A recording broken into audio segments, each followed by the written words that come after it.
বিষয়টা হচ্ছে আপনারা অবগত আছেন বিগত কিছুদিন আগে থেকে বাংলাদেশে একটা সাম্প্রদায়িক পরিস্থিতি তৈরি হয়েছে। এখানে হিন্দু সংখ্যালঘুরা বিভিন্নভাবে আক্রান্ত। তখনও আমাদের পার্টির তরফ থেকে আমাদের পার্টির অ্যাডভাইজারি কমিটির চেয়ারম্যান শ্রদ্ধেয় তাপস দে মহোদয় বাংলাদেশ হাইকমিশনারকে চিঠি দিয়েছেন যাতে, এবং ভারতবর্ষের স্বরাষ্ট্র সচিব এবং স্বরাষ্ট্রমন্ত্রীকেও চিঠি দিয়েছেন যাতে অবিলম্বে বাংলাদেশের যে হিন্দু সম্প্রদায়ের উপর যে আক্রমণ হচ্ছে সেটাকে যেন বন্ধ করা যায়।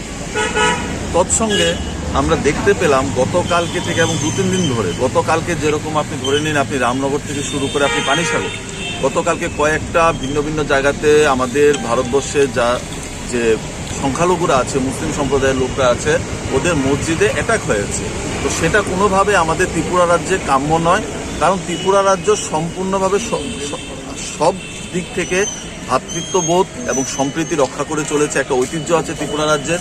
তো ত্রিপুরা রাজ্যে এরকম ঘটনা যাতে ফার্দার না ঘটে এবং প্রশাসন শক্তভাবে, যেই হোক সে, প্রশাসন যাতে শক্তভাবে স্টেপ নেয় এবং যারা ত্রিপুরা রাজ্যকে উত্তপ্ত করার চেষ্টা করছে তাদের বিরুদ্ধে যাতে পুলিশ আইন অনুরাগ ব্যবস্থা গ্রহণ করে, সেজন্য আমরা আজকে আমাদের এখান থেকে 5 জনের ডেপুটেশন দল আমরা আজকে ডিজি সাহেবের কাছে দেখা করবেন এবং স্মারকলিপি প্রদান করবেন যাতে আগামী দিনে রাজ্যের আইন শৃঙ্খলার কোনো মতো অবনতি না হয় এবং রাজ্যের যে শান্তি সম্প্রীতি এবং ভ্রাতৃত্ববোধ সেই জিনিসটা যাতে অটুট থাকে আমাদের সবার মধ্যে, পাহাড়ি বাঙালি বলুন, হিন্দু বলুন, খ্রিস্টান বলুন, বৌদ্ধ বলুন, জৈন বলুন, সবার মধ্যে।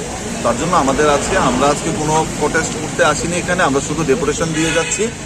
যদি রাজ্যের আইন শৃঙ্খলার চরম কোনো অবনতি ঘটে বা রাজ্যের যদি কোনো রকম সাম্প্রদায়িক কোনো কিছু করে এবং পুলিশ যদি কোনো পদক্ষেপ গ্রহণ না করে, তখন টিডিএফ দল এ রাজ্যে মানুষের স্বার্থে এবং ভ্রাতৃত্ববোধের স্বার্থে বৃহত্তর আন্দোলন গড়ে তুলবে। পরিচয় যুবরাজ্য সভাপতি টিডিএফ অনির্বাণ সাহা।